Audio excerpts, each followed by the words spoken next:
we just want to touch on the project because nobody really knows it. But this is the A66 project is about improving east-west connectivity.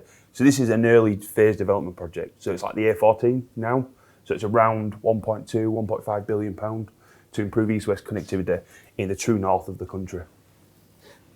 And I say that because people, when I live in Huddersfield, people say that's the north, and it's not. When you go, people regularly tell me off. This one, that one. Yeah. In terms of the location of the scheme, it's between the M6 and the A1M, the Scotch Corner. It's a very varied route, which is why it needs to be improved. It's single dual carriageway, 6 sections of single carriageway each side of the Pennines in the middle, and it has a very bad accident record because of that changing standard. The single carriageway sections are quite, in terms of visibility and junction arrangement, very, very bad design in some areas. So that's what's driven the need for the scheme, plus also the high percentage of HGVs. It's about double the normal. It's about 25% to 30% HGV traffic. And it's seen as a key north. To the strategic link. People come up right from the south all the way up to Scotland and up to Stranraer and across to Ireland. Sorry, Jeff. We do this all the time. We'll cross over each other. Just want to talk about a few myths about collaboration. Get people together in a room, it'll just happen. Not going to happen. Listen to the majority. Everybody else will just get on board. Again, it's not going to happen. And then the other thing is, get everybody in the room, the more the merrier. That's also not going to happen. You can have 300 people, but they're all pulling in different directions. That's a bit of a challenge. And then everyone naturally collaborate because my behaviours say we collaborate, Jeff's behaviours in his organisation say we should collaborate. Projects are about people and the behaviours of those people. And it requires somebody to take charge. Doesn't at all. It needs somebody to set a standard and a way of working, and then everybody needs to work together. So we started off as 2 separate organisations. The challenges, the traditional behaviours in terms of them and us, not enough resources. I think that was part of the problem why it was confrontational, because we didn't have enough people in terms of the budget that we'd allowed for. So that was causing problems. Poor working relationships as a result of all of that. And no joint behaviours as well. It was kind of reluctance to discuss any issues. Specialists not working together as well in terms of getting agreement on delivery of documents or design elements. I think nowadays in a lot of projects, people are scattered over quite an area because we use more internet working, and that's lack of connectivity did create problems as well. I think that's a fair one to talk about, actually. Just sorry to cut across you. Yeah. Our teams are based in Manchester, so the A66 is an hour and a half north of Manchester, and it's just different. When you go that far north, it's just very different. The way they are is just very different compared to people that live on the M62 corridor. I think we also realised that in terms of the wider the delivery team, it's also the DFT, the Treasury. They're all people who have an influence on whether the scheme goes ahead. So quite early on, I think Matt realised this, and I think he'll explain later how he went about making them part of the scheme, and part of the delivery process. The other problem we had was in 2003, the scheme had gone through a public consultation and was then shelved. So in terms of local communities, there was a lack of confidence that the scheme was actually going to happen. And we did experience that later on as well when we did the public consultation last month only. So, Thank you. So we sat down as a joint leadership team, all the key decision makers and all the parties, and just what do we want out of it? What was those outcomes? We want one integrated delivery team. We want all staff working for the benefit of the A66, not all the other organisations they're working from. We wanted our technical specialists working together. In Highways England, we've got SES, a directorate in its own right with technical specialists, and we want those to work together with the Department for Transport specialists and the Arcadis specialists. The one thing I didn't mention is the Tier 1 project.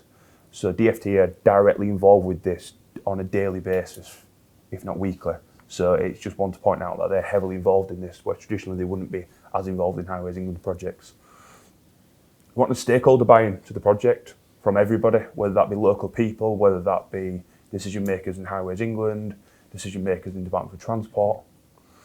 And we wanted a better public perception of the project.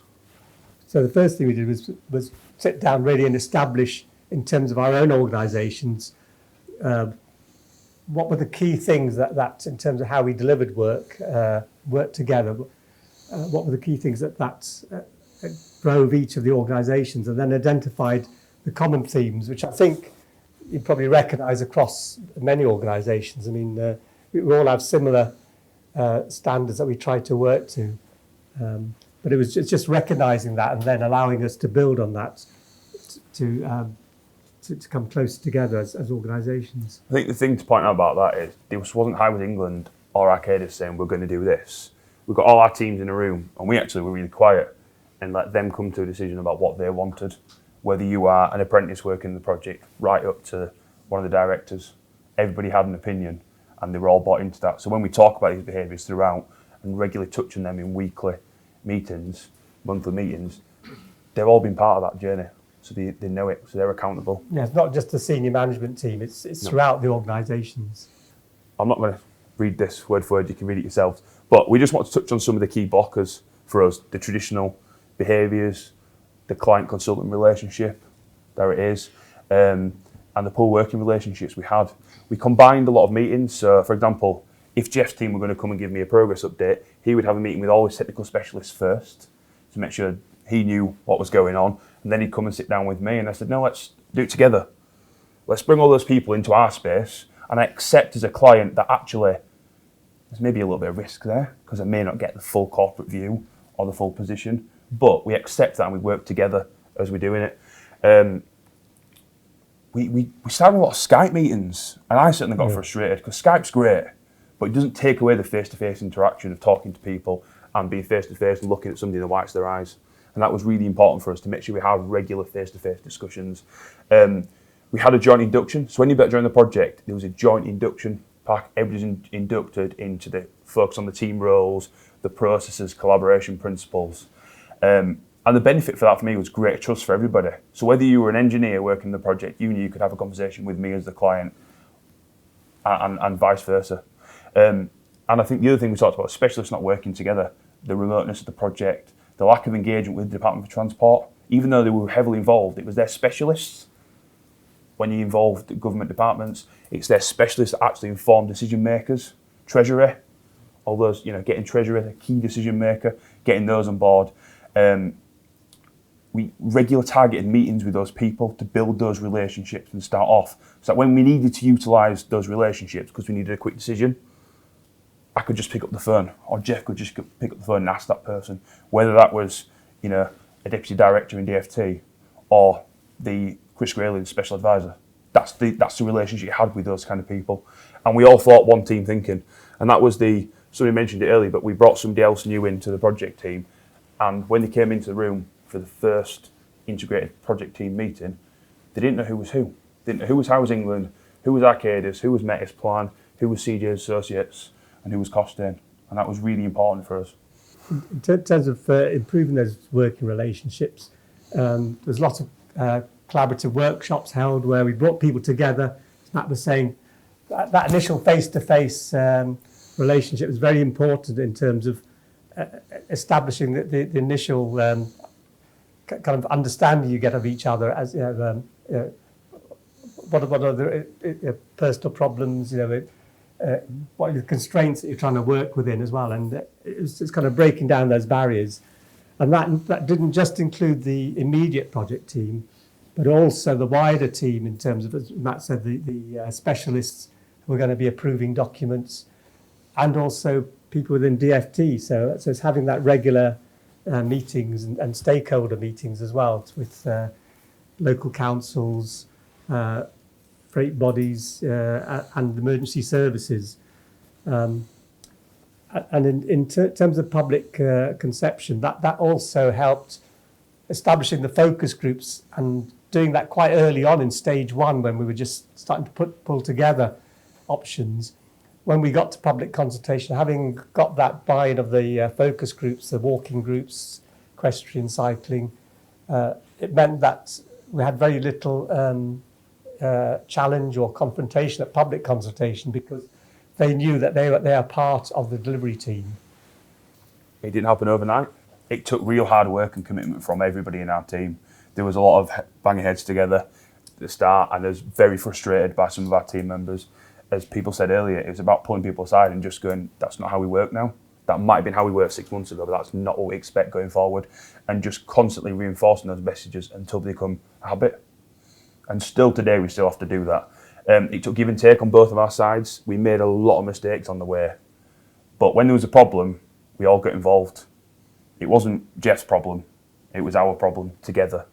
And the positive outcomes speak for themselves. So we moved, traditionally Highways England are the client. So we moved Highways England out of the centre of the space and we put us in. So Department for Transport were our client and the people we had to engage with. And then we brought everybody else in there. So you've got Highways England, Arcadis, Metisplan, Mott MacDonald, CJ Associates and Costain, all the people involved in the project who were delivering it. So we gave everybody equal weighting. And then on the outside ring, we then put all the other technical lead disciplines across organisations. And then on the further outside ring, we brought all our stakeholders into that. So our relationship didn't just stem as a project team, it stemmed about how we engage with customers on the ground, how we engage with focus groups, how we engage with the lady at the British Horse Society that regularly used to call me up and give me a lot of abuse. So 3 weeks ago at public consultation, she said, Matt, I've got nothing to say. You're going to work me in stage 3. You've told me for the past 2 years that's what we're going to do. So we brought everybody into that circle. And then you've got, on the outside, we talked about elected members, MPs. We did a lot of work trying to understand their push and pulls in government so we can bring all those people into our circle as well. Private landowners, met with all the large landowners very early on. From my point of view, it was about talking to people who were going to be influencers as early on as possible. Even though it's such an early phase project, we're not going to be on site until 2024. That's the reality of this project, so it's really early. But getting all those people's buy-in and getting those people to be part of it as you're going on now is really important. Because when I need something from a large landowner, somebody in my team can just pick up the phone and ask them. We don't have to send them a letter. We don't have to go knock on their door and wait for them to respond to an email. We can just pick up the phone and ask them because we've got that working relationship with them. In terms of positive outcomes, it's building that trusting relationship, working together, enabling quicker decisions, as Matt said, that rather than risk becoming issues, we can prevent them happening in the first place, and that allows us to have an open and honest relationship. The entire team putting together, improve productivity because we've had joint meetings now. So. We had a lot of Arcadis specialists would produce something that they thought our specialists would want to see, because there was that, I can't go talk to them. That was the behaviour, I can't go speak to that person. And actually we drove the different behaviours. So actually what we got when it came in through the door was what we expected, because we'd been involved in that production as we've been going through. And in terms of governance time as well, because what we're doing now is involving people who are going to be approving documents, both within Highways England and DFT, when we're halfway through the production of a document. So it's not as if we get to the end and then present to them. Everyone's part of that delivery. Cost saving in terms of fees, I think other people have mentioned similar levels of saving. And in terms of the environment as well, if you remove that conflict, it becomes a greater place to work. I was just going to say, one of the things that, in putting everyone together, what Matt's arranged was that everyone who's involved in the decision making or working on the project has actually been out on a coach trip to drive along it. That includes DFT. So it's not just words in a document. They've actually seen the reality of the problems that people face on a day-to-day basis. Yeah, we did that quite early on with the MPs, with all decision makers we've got. To get anybody out of Department for Transport out of London is always a challenge, those that work with them now. Yeah. But we got them up north and we got them on a bus. Yeah. Believe it or not. A lot of them missed the train, but we got them there eventually. And we showed them firsthand the problems so they understood it. And that helped in our engagement as we went on. I'm just going to lightly touch on this. Ultimately, what that did was reduce our risk of objections as a project. It gave us more certainty as we developed our project. We had already agreements from all the statutory bodies, local groups, action groups, all those kind of people. So it really de-risks our non-statutory consultation. So when we went out there, they went, it's great. You know, we had over 3,000 people through the doors, over 20 events along the A66, and everybody came in and said, we need it to happen, why don't you just crack on and get it done? There was little nuances around the detail, but because we'd already engaged with those people. In terms of Buzzword, it's definitely not the Buzzword. If you want your organisation to be around in 10 years' time, then this needs to be an essential part of how you deliver your projects. It's about building long-term relationships, de-risking projects, making sure you get invited to do future works, and helping in terms of the reputation of your organisation as well. So. I think so. We started there as a traditional, and we ended up there as one team working together, not knowing who was who. In that team, there's 4 different companies there in that photo, but they're all branded up as Highways England working for the project.